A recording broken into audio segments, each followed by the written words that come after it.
Ku ssaawa mukaaga ez'ettuntu lya leero, Amyuuka omukulembeze w'eggwanga Jessica Alupo atuuse mu disitulikiti y'e Kayunga okutongoza enteekateeka ya gavumenti eya Parish Development Model giyite PDM.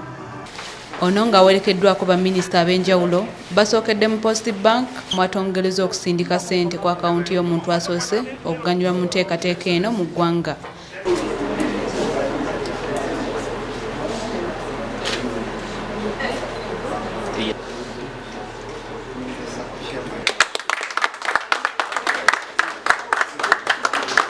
Oluvannyuma boolekedde ku kisaawe ky'essaza Entenjeru awabadde emikolo emikulu. The technical staff, of course, the PS in the Ministry of Local Government. Enkola ya digito y'emu ku nkola egenda okuyitwamu okutambuza ssente zino okuzituusa ku muntu asembayo era wano Ssenkulu wa Post Bank Andrew Kabeera ategeezezza nti enkola terekaawo miwaatwa gyonna omuntu mwayinza okuyita okubulankanya ensimbi zino. Omuntu ono asabye looni tugambe afuna atya ssente so kye tubadde tulaga nti mugenda mu system nga mwabasaako ne muteekamu credentials zammwe system eri secure terina buzibu n'ofuna kye tuyita token olugiteekamu ssente ne ziva ku saako ne zigenda ku muntu yennyini tezigenda walala we zigenda ziva ku saako nga zigenda wa ku muntu yennyini. So olwaleero nga Post Bank tuli basanyufu nti omuntu mu Uganda asoose okufuna ssente okuva ku saako okugenda gyali olwaleero tukikoledde mu ki mu Post Bank. Tusobola ozikuweereza ku akawunti yo mu Post Bank oba ogiyina, tusobola ogikuweereza ku ki ku ssimu yo, byombi bisoboka. Tetugezaako kukola tetwagala abantu bagenda bajjeyo ssente kubanga tugambe PDM abo balina obuyinza singa bagenda ne bazikugirayo olengera nti kiba kizibuwadde naye bwe nzikuteera ku akawunti oba nenzikuteera ku ssimu yo oba okoze eki oba ozifunye.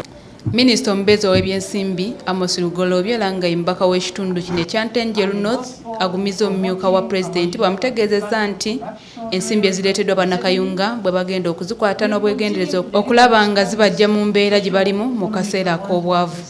Ono era ategeezezza nga bwe waliwo ensimbi ezisoba mu buwumbi 529 gavumenti ze yassaawo okujja bannayuganda mu mbeera embi gye bawangaaliramu. Kubanga ffe tusoose okufuna ssente zino ate ffe tugenda okubeera namba 1 mu kulaga ensimbi zino kye zikoze era ne mukakasa nti tetugenda kusigala kyekimu obwavu buli bwe tubaddemu tugenda kukola ki tugenda kubuvaamu. Tetugenda kufuuka kulwaza olale bugalabuzi mutwe nga tumulwaza omutwe kubanga tumutawaanya. Twagala buli lwajja ng'ebintu byaffe byonna biri mu ki mu musana. Zino ssente ze mufunako olwaleero mufunako bufunyi katundu butundu ku ezo ssente. I'm pleased to report that this financial year government has already released 529.7 billion shillings for the revolving fund, out of which 206.275 billion has been disbursed directly to the bank account of 8,251 ready PDM circles. Wanera minisita wa gavumenti ez'ebitundu Rafael Magezi wasinzidde n'ategeeza nga bw'agenda okuteekawo obukiiko obw'enjawulo ku miruka obugenda okunoonyereza ku buli nsimbi egenda okubulankanyizibwa. Ssente muleke zigende ku mulimu gwazo, tujja kuzinoonyereza. Tutaddewo akakiiko ka Parish Development Committee si kasako kano ka parish kaliko chairman wa parish kaliko parish chief era nsabye vice president n'agamba tujja kukitunuulira ekyokulaba nti abo batambuza omulimu ogwo tubafunira entambula okumiruka gye bali tulabe nti essente zituukira ddala ku muntu wa wansi ali mu kukolera okulya kwokka ali mu kukolera essente ya leero. Takomyawo era alagidde bassente ba disitulikiti zonna ne bakansala baabwe okugoberera n'okuyambako gavumenti okulondoola enteekateeka eno. Your task chairman and your councillors, and I want you to give that report in council. Number 1, to mobilize the population so that people understand what is PDM, who are beneficiaries, why have they left Magezi out, and all that. It is your responsibility as councillors to mobilize the community to understand what PDM is all about. Number 2, to monitor its implementation in your district. If you are chairman LOC3, Make sure you monitor its implementation in your sub-county. What do I mean by monitoring? Has the money reached? Have the beneficiaries received it? Have they received the right amount? You are talking of 1 million shillings. Don't allow a situation where a beneficiary is telling you, the Jessica Alupo asoose kulabula buli mukulembeze alowooza okweddiza n'okwegabira ensimbi za parish development model giyite PDM. With parish development model, the middle income status for Uganda is at hand. Do not burn your fingers by tampering with the resources for the parish development model. Please put all government resources to their respective use for your own good, the good of your community and Uganda at large. Those that have tried to short-circuit PDM resources will tell you it is not palatable. Please guard the resources under the parish development fund jealously to ensure shared prosperity. Mu kafuba okujja bannayuganda mu bwavu, Alupo alabudde abavunaanyizibwa ku nteekateeka eno obutasosola muntu yenna. And I would like also to state that the parish development resources are for all Ugandans. And while disbursing these resources, so long as the beneficiary qualifies, please do not discriminate on the account of age, on the account of religion, on the account of even party affiliation, on the account of tribe.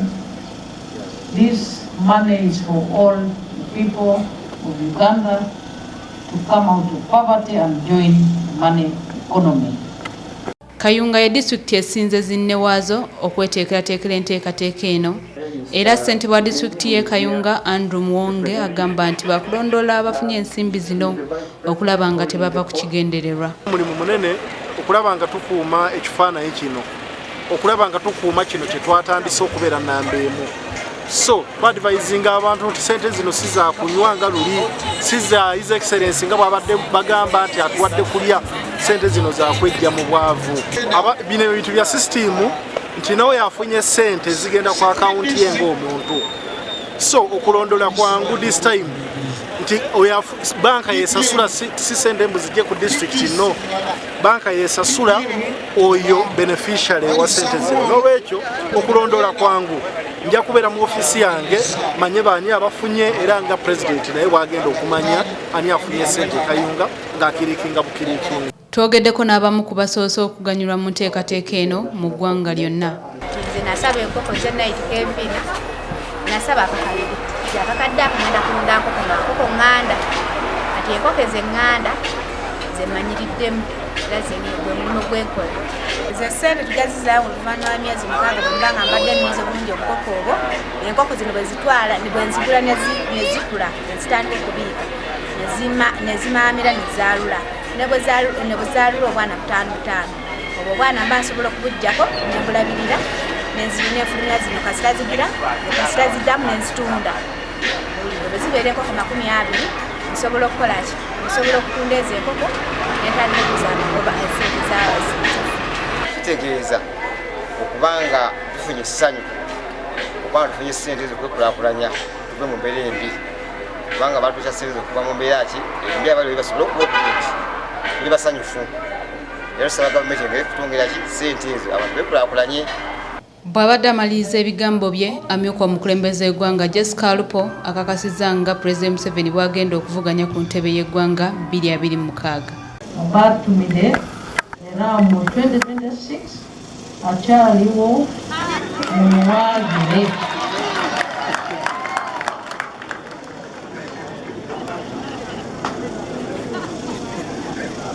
So when he comes back, I'm sure he will visit Kayunga. We shall persuade him to visit Kayunga.